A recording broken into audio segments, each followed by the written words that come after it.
ये जो पिछले दिनों में हिमाचल प्रदेश के अंदर छात्र आंदोलन के पर इतना रिप्रेशन हुआ है या हमले बढ़े हैं,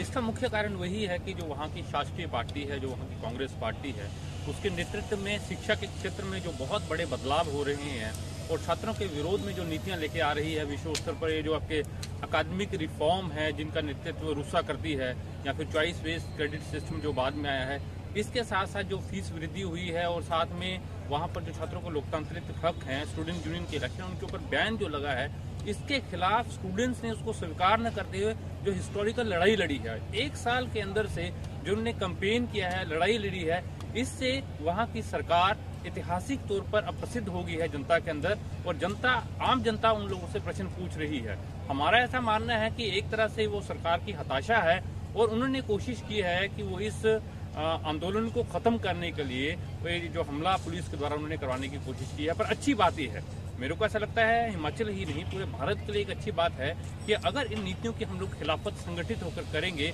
तो एक अच्छा संदेश हम लोग पूरी जनता के अंदर भी दे पाते हैं, जिससे जनता का सहयोग भी उनको मिला है और इनको रजिस्ट ही नहीं कर सकते, इनको हम पीछे भी धकेल सकते हैं इन नीतियों को संघर्ष के माध्यम से। हिमाचल में 1970 से ही मजबूत छात्र आंदोलन रहा है, हम सफल रहे हैं। जहाँ तक हिमाचल प्रदेश के अंदर छात्र आंदोलन की बात है, वो अपने आप में अगर आप देखेंगे कि यूनिक एक्सपीरियंस है। वहाँ का छात्र आंदोलन किसी राजनीतिक पार्टी या कंड्यूसिव इन्वायरमेंट, राजनीतिक जो अनुकूल राजनीतिक परिदृश्य होता है उसके अंदर नहीं बना है। वहाँ का जो छात्र आंदोलन है विशुद्ध तौर पर छात्रों के मुद्दों को लेकर, छात्रों की जो दिनचर्या की लड़ाई है, छात्रों की जो शिक्षा के मुद्दे हैं, उनके ऊपर छात्रों को संगठित करते हुए उसे राज्य की राजनीति के साथ जोड़ते हुए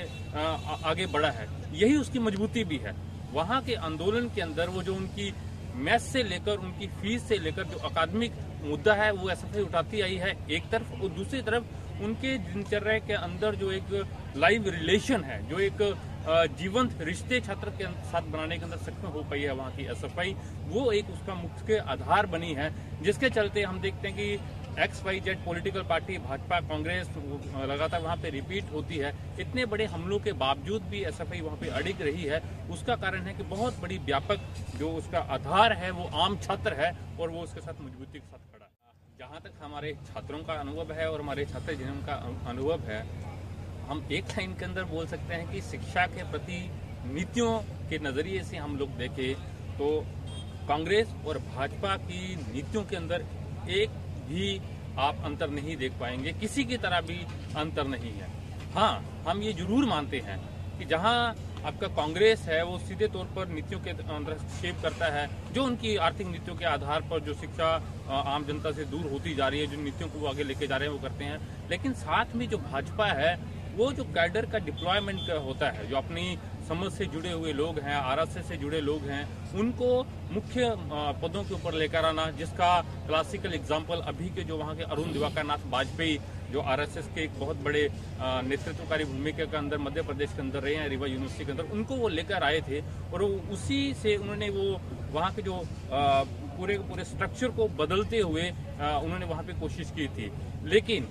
हमारा अनुभव जहाँ तक छात्र आंदोलन की बात है, एग्रेशन के आधार पर कांग्रेस ज़्यादा वहाँ पर एग्रेसिव रहती है, छात्र आंदोलन के प्रति ज़्यादा हमले उस समय वहाँ पर होते हैं। अन्य दिशा होगी। मुझे ऐसा लगता है कि जिस तरह के निर्णय अभी MHRD या फिर हमारा UGC ले रहा है, उसके प्रीव्यू में अगर आप देखें, प्राथमिक शिक्षा से लेके MHRD तक के मुद्दों के अंदर बहुत बड़ा भूमिका बन जाती है छात्र आंदोलन की। पूरी की पूरी कोशिश कर रहे हैं एक तरफ की शिक्षा का जो अभी तक का ढांचा हमारा है उस ढांचे को पूरी तरह बदल दिया जाए, और दूसरी तरफ से जो हम सर्वविदित बात है कि जब से भाजपा सरकार आई है और आरएसएस के नियंत्रण में ये काम कर रही है, वो जो शिक्षा के भगवाकरण का एजेंडा है, अब तो कोई खुली छुपी बात नहीं है। पहले छुपा कर होता था, इस समय तो वो खुले तौर पर बोल रहे हैं कि हम लोग करेंगे उसको। और वो जो हमला है इसके अंदर स्टूडेंट्स आंदोलन के लिए तैयार है। जिस तरह से रूसा के खिलाफ आंदोलन के अंदर हिमाचल प्रदेश के अंदर, छिटपुट आसाम के अंदर, 4 ईयर के अंदर दिल्ली के अंदर, और अभी जो चॉइस बेस्ड क्रेडिट सिस्टम जो अभी इनिशियल फॉर्म के अंदर है, इसके विरोध में स्टूडेंट्स खुद सड़कों के ऊपर आ रहा है। हम ये मानते हैं कि स्टूडेंट फेडरेशन ऑफ इंडिया की एक नेतृत्वकारी भूमिका है इन आंदोलनों को लीड करने के लिए, पर हमें ये भी सच्चाई माननी चाहिए कि कहीं ना कहीं स्टूडेंट इन नीतियों के खिलाफ खुद ब खुद भी खड़ा हो रहा है। उसके अंदर रोष है, एक उसके अंदर एक आक्रोश है उसके अंदर। तो बड़ा महत्वपूर्ण हो जाता है कि अगर इन नीतियों की खिलाफत करनी है, इनको रोकना है, और उससे भी महत्वपूर्ण अगर हम ये चाहते हैं कि शिक्षा जो भारत के अंदर जो मजदूर किसान, जो आम नागरिक है जिसकी पेइंग कैपेसिटी इतनी ज्यादा नहीं है, जो डिग्री खरीद नहीं सकता है, जो आज भी सोचता है कि उसका बच्चा पढ़कर एजुकेशन के माध्यम से अपने करियर को अपलिफ्ट करेगा और अपनी फैमिली की इकोनॉमिकली और सोशली भी अपलिफ्ट करेगा, एक सपना जो एक आम नागरिक, आम भारतीय का रहता है, उसको पूरा अगर करना है तो छात्र आंदोलन की बड़ी निर्णायक भूमिका हो जाती है। ये सही है कि हमले बहुत बड़े हैं, जिस तरह की नीति आ रही हैं, जिस तरह के अभी उपभोक्तावाद के गुण आ रहे हैं हमारे कैंपसेस के अंदर, स्टूडेंट्स जनरली डीपोलिटिसाइज हो रहे हैं, गैर राजनीतिकरण उनका हो रहा है। लेकिन अगर इन मुद्दों के आधार पर हम उनको लामबंद करेंगे, हमारे अनुभवों से पिछले 1-1.5 साल के जो हिमाचल के हैं, दिल्ली के हैं, असम के हैं, विभिन्न राज्यों के हैं, उनके आधार पर हमारा ऐसा मानना है कि अगले 2-3 साल के अंदर बड़ी निर्णायक भूमिका छात्र आंदोलन की भारत के अंदर रहेगी इस शिक्षा व्यवस्था को बचाने के लिए और इस शिक्षा व्यवस्था के विस्तार के लिए, इसका एम्बिट बढ़ाने के लिए, इसका दायरे बढ़ाने के लिए एक निर्णायक भूमिका रहेगी। दरअसल ये हमारे लिए एक सबक भी है और हम ऐसे मानते हैं कि एक बहुत बड़े तबके के लिए भी एक सबक है, क्योंकि जब 91-92 के अंदर जब ये नीतियां आई तो हम लोग बोलते थे कि एक समय ऐसा आएगा कि जब बहुतायत हिस्सा जो आपका है एजुकेशन का वो प्राइवेट हो जाएगा। तो बहुत सारे लोग इसके ऊपर प्रश्न उठाते थे कि भारत जैसे कल्याणकारी राज्य के अंदर ये संभव नहीं है, और अब कैटेगरली हायर एजुकेशन के अंदर पार्लियामेंट के अंदर एक जवाब के तहत उन्होंने बोला है कि जो 61% हिस्सा है हायर एजुकेशन के अंदर वो प्राइवेट क्षेत्र के अंदर हो गया है। तो एक अलग तरह का ये जो प्राइवेटाइजेशन हुआ है और उससे एक अलग तरह का ये जो रिजर्वेशन अमीर को मिल रहा है, क्योंकि उसके अंदर फी बहुत हाई है। आम इंसान जो हम बोल रहे हैं कि 78% 20 रुपए के अंदर गुजारा करते हैं, वो लोग उसके अंदर नहीं आ पाते हैं, और वहां पर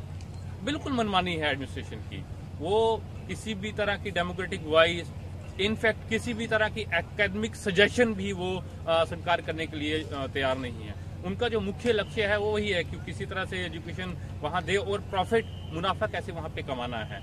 इस सिनेरियो के अंदर बहुत महत्वपूर्ण हो जाता है कि वहां पर एक जनवादी आंदोलन खड़ा किया जाए। और अभी पिछले कुछ दिनों से आप देखते हैं कि चाहे वो जेंडर सेंसिटाइजेशन का मुद्दा हो, सेक्सुअल हरासमेंट का मुद्दा हो, चाहे वो फीस का मुद्दा हो, इवन मैनेजमेंट के साथ डिस्कशन का मुद्दा हो, देश के विभिन्न हिस्सों के अंदर प्राइवेट इंस्टीट्यूशंस के अंदर से जहां पर संगठित छात्र आंदोलन नहीं है, वहां से भी कुछ ग्रुप्स अपने आप में संगठित होकर जो आपका मैनेजमेंट है उसकी खिलाफत कर रहे हैं, वहां पर लोगों को संगठित करने की कोशिश कर रहे हैं। अब मुझे ऐसा लगता है कि हम जैसे संगठन के अंदर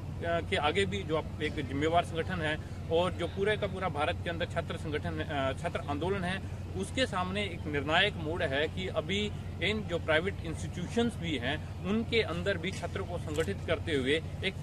निर्णायक लड़ाई वहां पर भी लड़नी पड़ेगी, क्योंकि वो भी स्टूडेंट्स हैं, वो भी उतने ही हकदार हैं सही शिक्षा के, क्वालिटी एजुकेशन के, जितने सरकारी के अंदर भी है। और वैसे भी ये एक साजिश है। अगर आप देखेंगे एक तरह से छात्र आंदोलन को खत्म करने की, लोकतंत्र को खत्म करने की और ये जो सार्वजनिक शिक्षा क्षेत्र है उसको खत्म करने की साजिश है कि एक तरफ तो आप बोल रहे हैं कि हम हायर एजुकेशन के अंदर सो कॉल्ड थोड़ा सिंबॉलिक डेमोक्रेसी है, सिंबॉलिक आपका लोकतंत्र है, पर वो बचा ही कितना है, वो तो माइनॉरिटी में चला गया है, वो बिल्कुल सिकुड़ रहा है और पूरे का पूरा जो सिस्टम है वो प्राइवेटाइज हो रहा है। तो बहुत महत्वपूर्ण हो जाता है जो पूरे का पूरा प्राइवेट क्षेत्र है इसके अंदर छात्र आंदोलन का निर्माण और वहां पर संगठित छात्र आंदोलन खड़ा करते हुए एक तरफ प्राइवेटाइजेशन के खिलाफ लड़ाई और दूसरी तरफ प्राइवेट इंस्टीट्यूशन के अंदर छात्रों के हकों की लड़ाई, उनकी डेमोक्रेसी की लड़ाई, उनकी सुविधाओं की लड़ाई, एक अच्छी शिक्षा की लड़ाई, ये दोहरी लड़ाई छात्र आंदोलन को लड़नी पड़ेगी।